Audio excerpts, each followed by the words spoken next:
right, we reconvene to open session at 7 o'clock. Roll call, please. Student trustee Wolf. Here. Student trustee Guevara. Here. Student trustee Sardo. Here. Student trustee Alvarado. Here. Trustee Walker. Here. Trustee Gallegos. Here. Trustee Tejada. Here. Vice President Salahuddin. Here. President Lee. Here.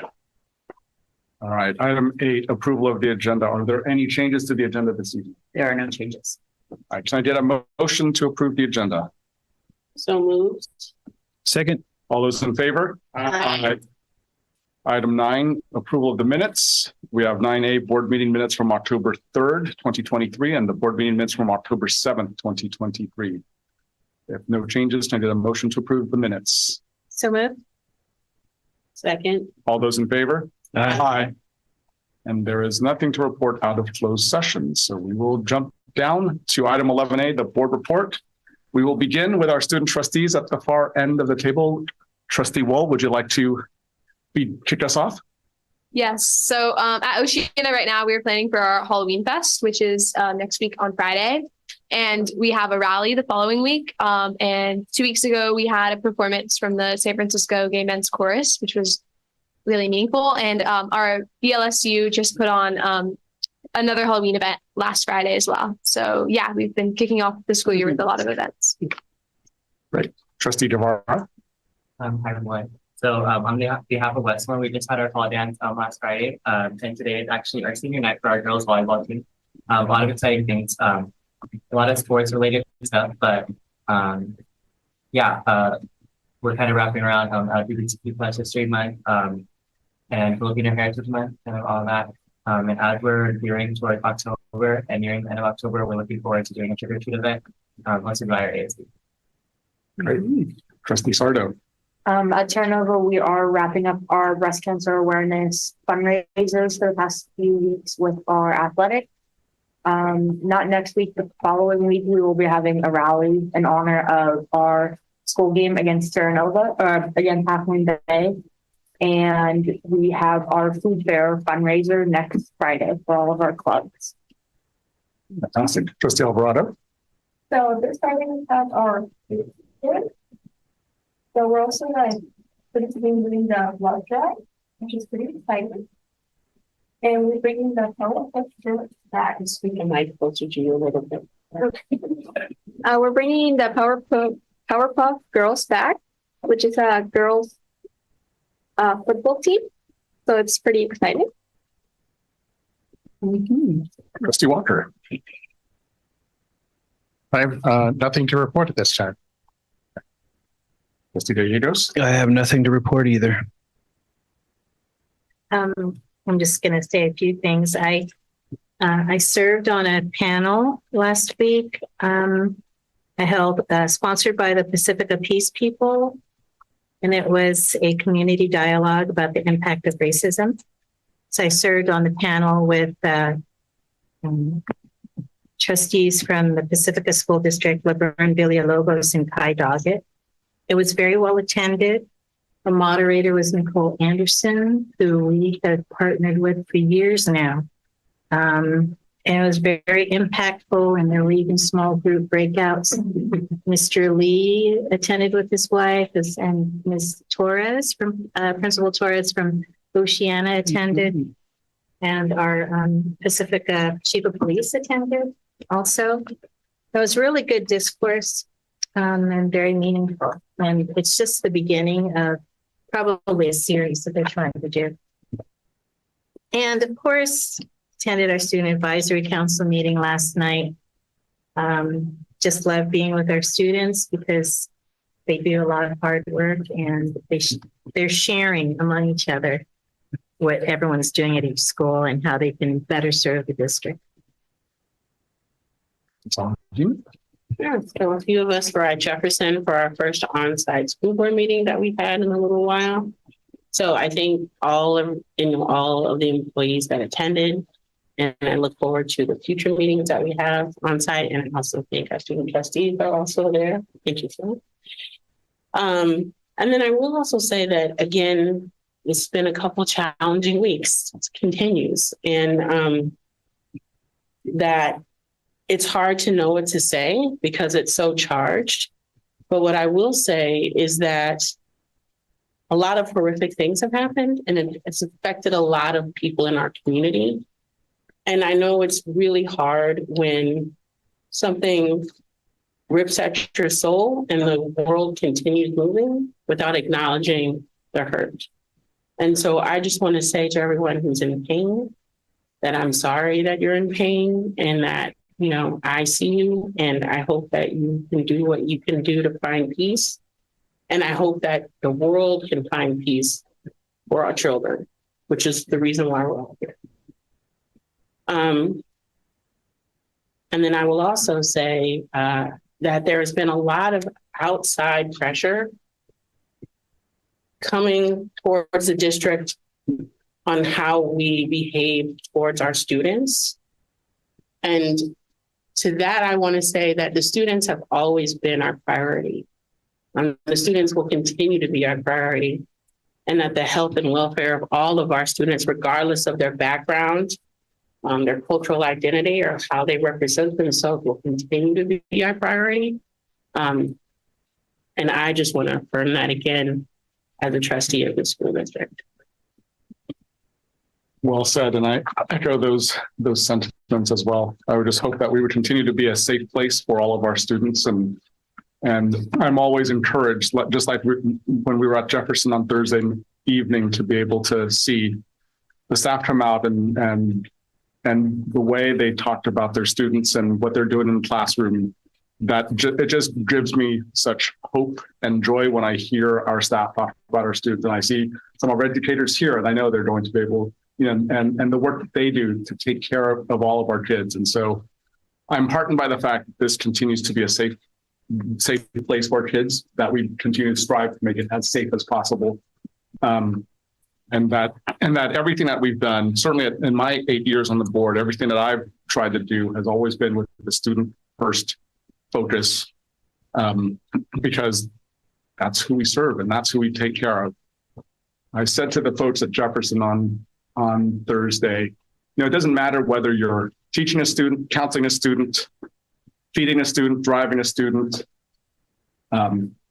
fixing up the landscaping, cleaning the bathrooms, everything you're doing is in service of each of our students. And I am so grateful to every one of you for doing your jobs and doing that duty, that call upon your heart to serve our community. So thank you very much.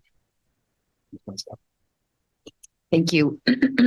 I'm not gonna try and top the way you just said it, because that's exactly, I think, the right tone.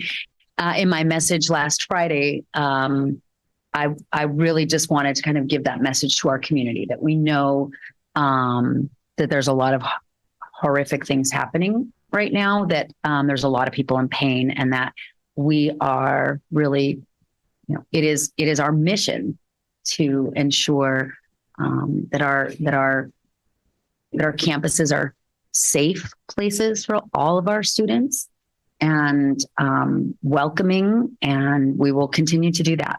So I said I wasn't going to try and rephrase it, and then I did. And I just also wanted to mention on a different note that there were a lot of activities that went on this past week.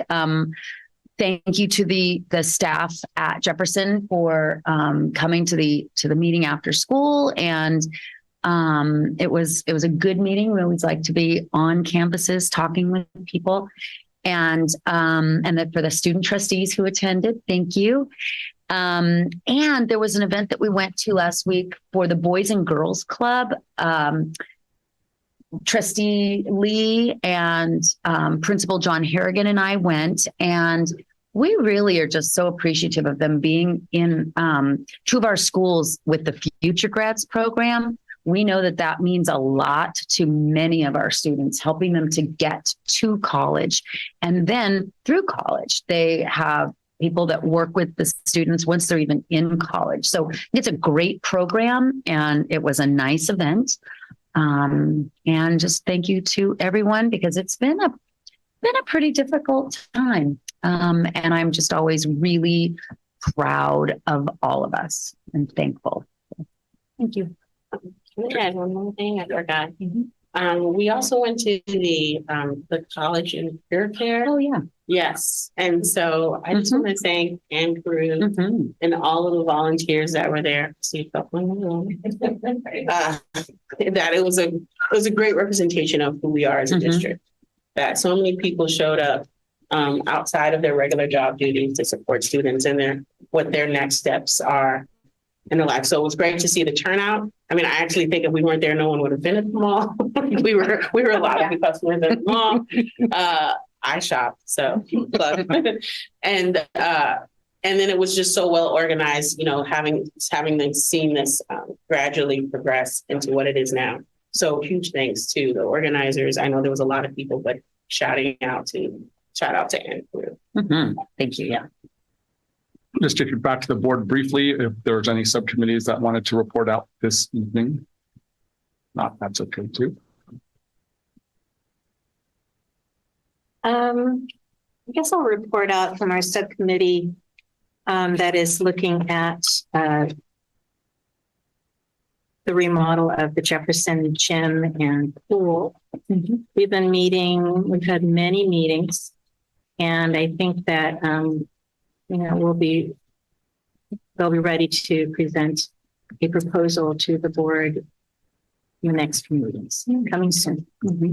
Great. Thank you. All right, over to Ms. Casey, President Casey, for the AFT 1481 report. Thank you so much.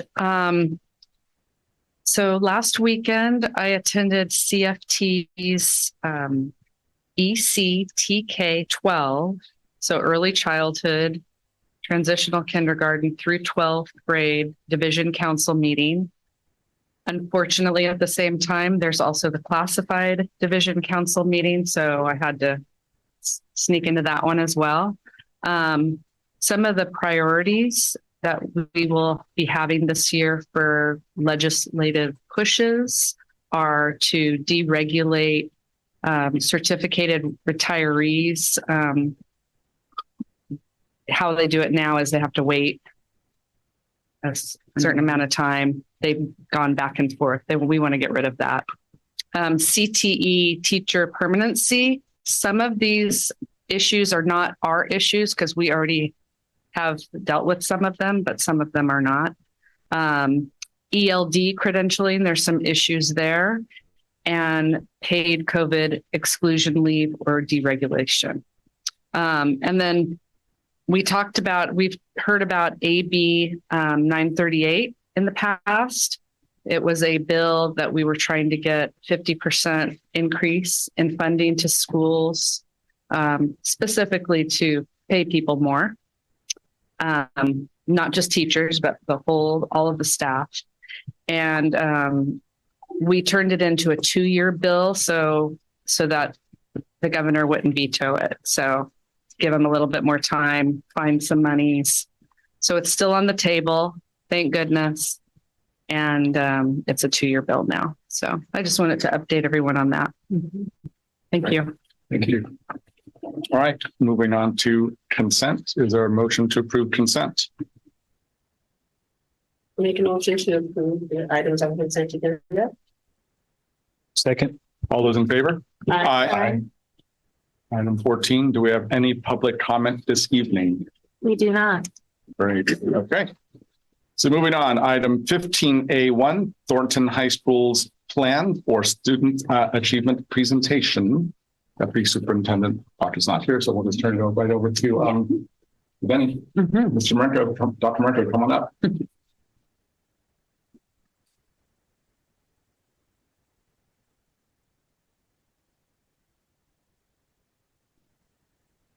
Good evening, everyone. Thank you for giving us the opportunity to present our single plan for student achievement. It'll be one of many acronyms we're going to be using, so it'll be the last time I say it in full length, but you'll hear it as SIPSA now. Thank you again, Ms. Johnson, Superintendent Presta, members of the board, student trustees, executive cabinet, President Casey. Thank you again. I'd like to give a special shout out to the Thornton staff that always comes to represent. Starting with Harley Norris, May Madrid, Carla Talkoff, Carl Macano and Alan Booth. So I really appreciate their support. This presentation today, again, is our SIPSA. And essentially what our SIPSA is what our goals and what we intend to do for the 2023-2024 school year.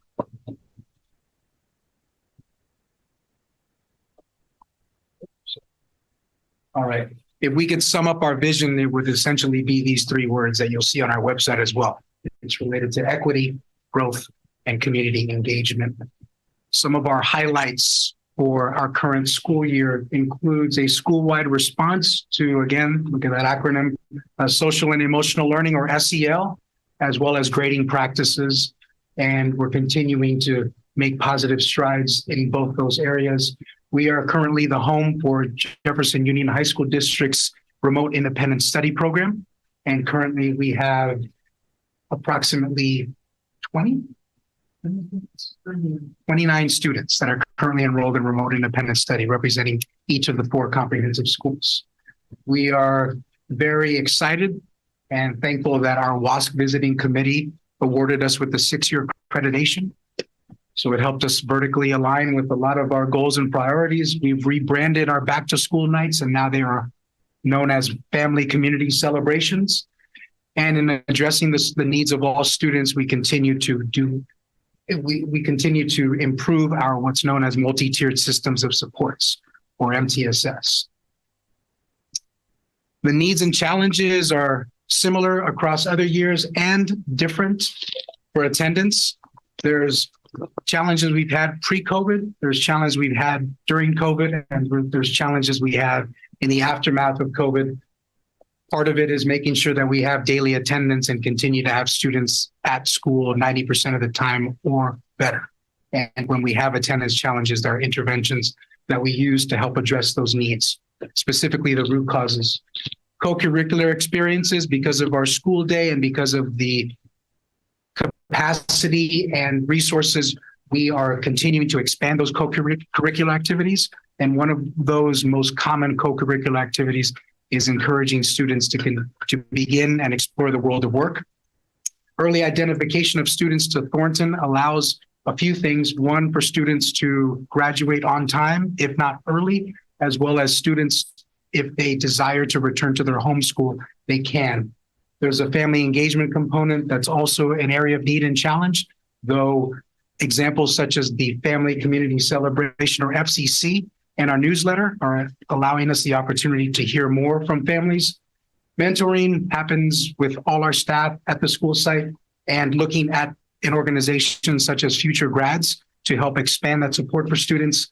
And as I mentioned earlier, social and emotional learning. There's activities that happen every Wednesday with our whole school circles. There's activities that happen every intersession, quarter 1, 2, 3, and 4, and a variety of different activities that happen in the classrooms and embedded in the instruction to promote SEL.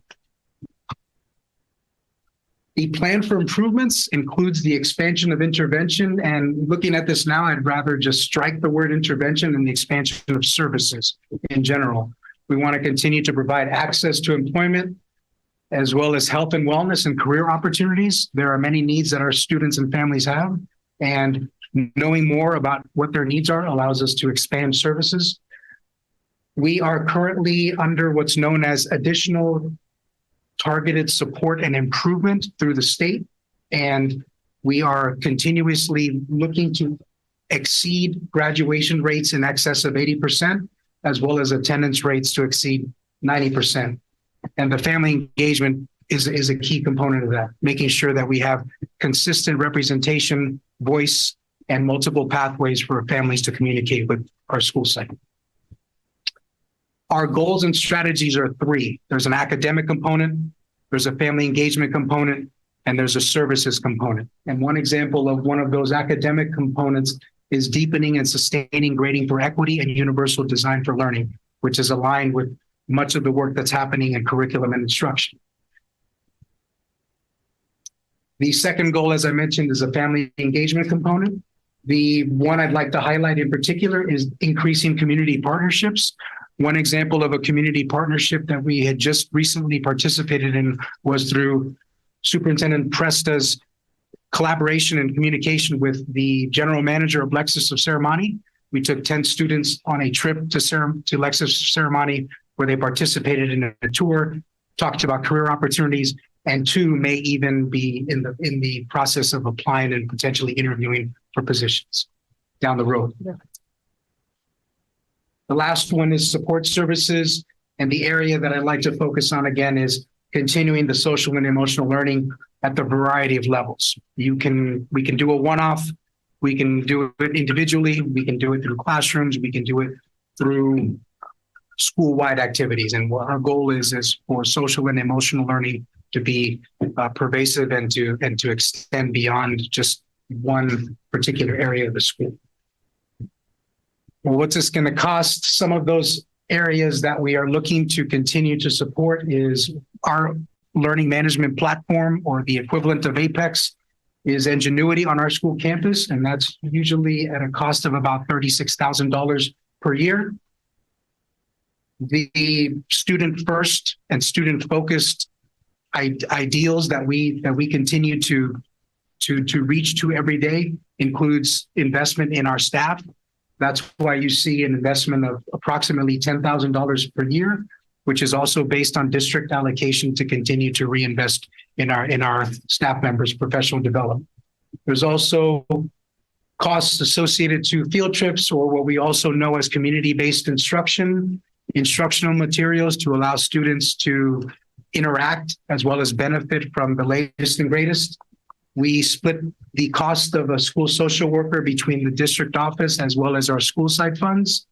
And recently, Thornton High School will be able to utilize approximately $1,100 on the expansion of arts and music for our school community.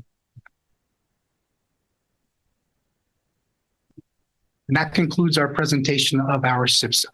Thank you. Thank you. Thank you. Opening it up to the board for any questions or comments, including student trustees, if you have any questions.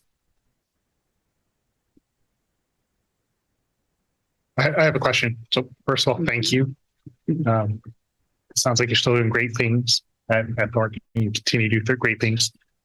My question's about the graduation rate. So I'm not really concerned with the number itself, but I think that Thornton's the kind of school where it's not the type of school where you enter in 9th grade and exit in 12th grade.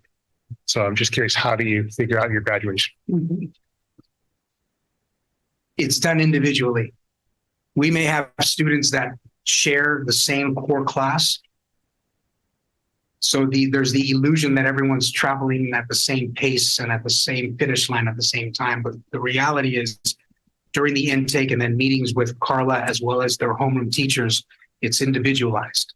And that's where we're able to then provide a plan for students to get from where they are to where we hope them to be.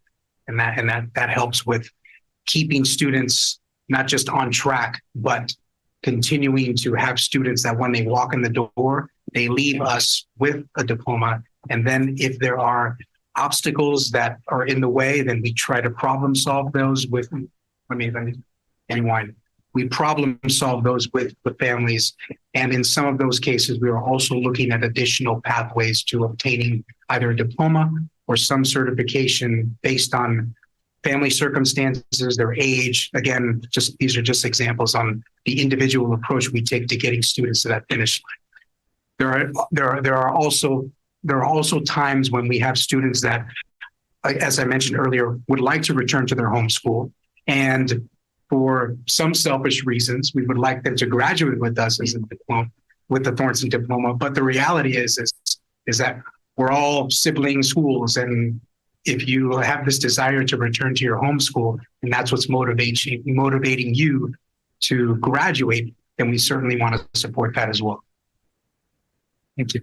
I have a follow-up question. So, thank you. So does that mean the rate is basically calculated as whenever they enter Thornton, if they graduate, like it's just anybody who enters, you're calculating on if they entered and they graduate. I'm not making myself clear, but is that how you figure it out? Like, and some may not graduate, but if they enter and they graduate, that's in that total.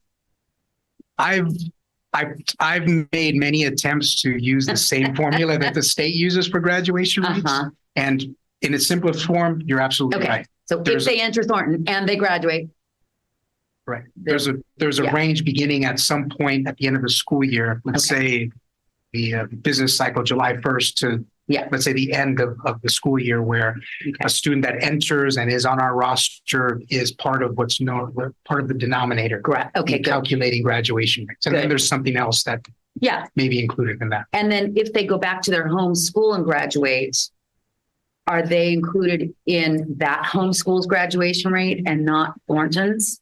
Yes. Thank you. Yes. First of all, I want to thank you and your amazing staff at Thornton. You are miracle workers. That's how I see you. And congratulations on your 6-year accreditation. So I know that, well, you said you have some of your planned improvements are access to employment. So do we have a dual, I'm sorry if I don't know this already, but do we have a dual enrollment program at Thornton? And what is it? Yes. It evolved from a college 101 class pre-COVID. And even before my time as a principal, there had already been these partnerships with Skyline. And over the last couple of years, with more of investment in career technical ed, then Thornton benefited from that as well.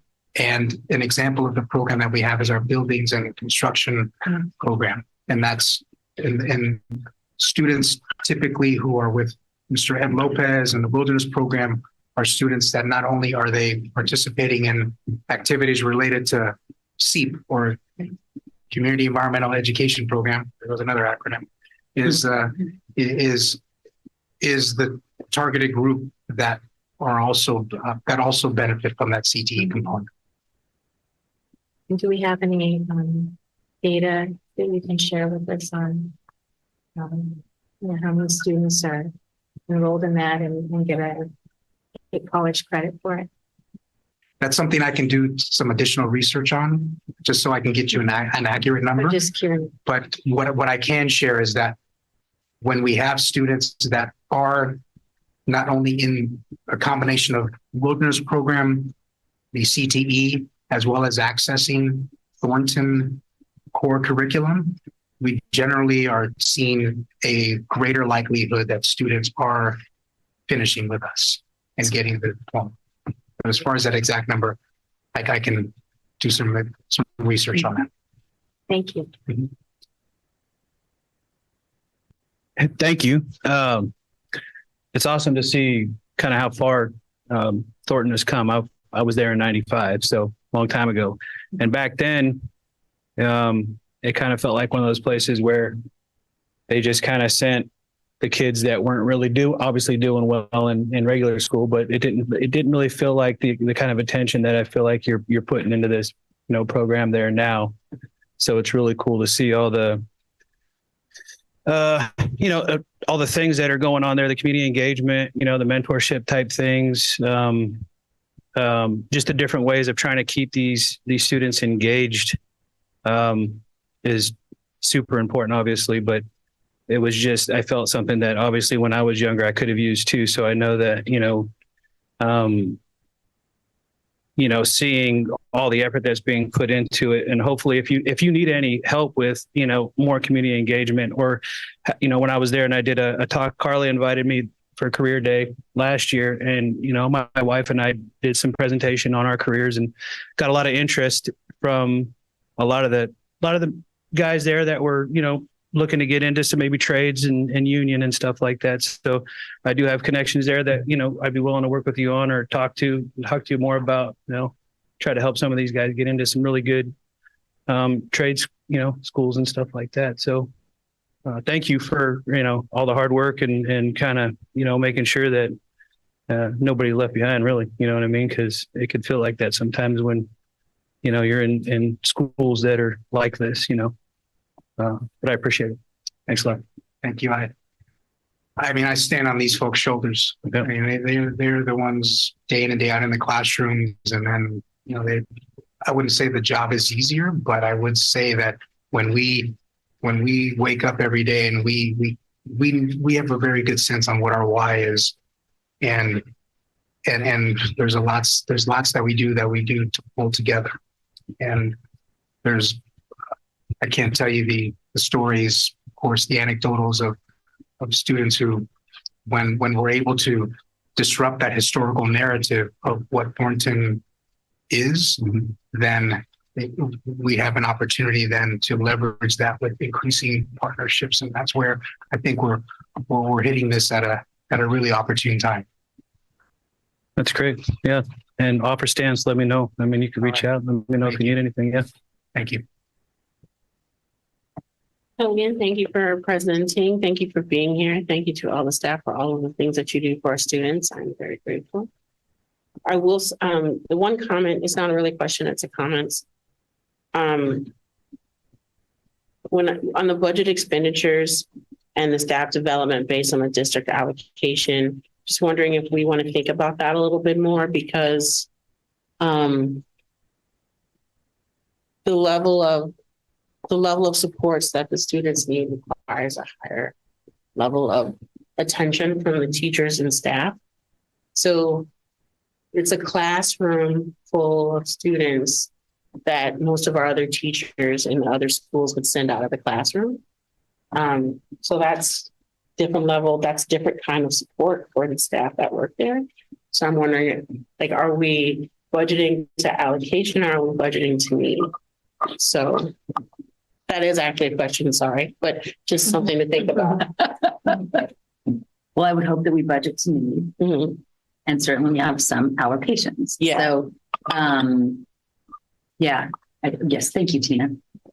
I can answer some of that. If you want more detail, we can go into more detail, but the staffing allocation at Thornton is higher per pupil than the staffing allocation at the other schools.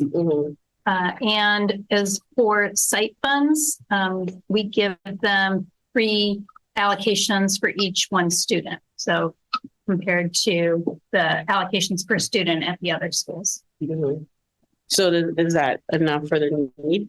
And I would say that none of our schools have enough for their need. Right. But if that's something that, I mean, I think that we have a regular conversation with Dr. Marenko, and we end up maybe supplementing in different ways. For instance, he explained to staff member that they pay for partially with site funds and partially with district that the district contributes to. So was that an extra staffing allocation or was that an extra site allocation? But it was extra from what was originally planned because there was a need. And so I think as long as we keep those lines of communication open, we've generally been able to find solutions. So, and then just thinking about what we talked about as our goal is like a district and board, and this is one of the areas like definitely would, I know that one of the goals is to increase, one of the goals in this presentation was to increase graduation rates, which would affect one of our goals. So I'm just wondering, you know, do we need to look at this like something for future to look at closer to ensure that there is the proper supports there that would directly affect some of the needles on some of the goals that we have said are a priority in the district. So not anything to answer today, but just maybe to re-examine. Any other comments or questions? Thank you very much for, do you have one? Yes. I just wanted to say that I really like the system of how you like do it individually for each student. So it's not like a higher like level student has to like go down to a lower level just because like it came to that school. So I like how it's individual and it can be like at its own pace to like complete the finish line, like that. So I really like it. Thank you. To add to what you just said, part of what also makes it work is if we can't have a relationship with the students and establish rapport, none of it's going to work. And these are experts in developing rapport and relationships. I mean, the work and the kind of mindset that our students have when they interact with our staff. It's because they're able to know their students and then figure out a way to work with their strengths. Any other questions or comments? Thank you so much for the presentation. You've done good work. Thank you. Know, let's keep up the good work too. And I know you guys will, because you guys are, I love the team over there, and I know you're going to continue to do great work this year. So thank you. Thank you. Thank you all. Thank you. Thank you. More.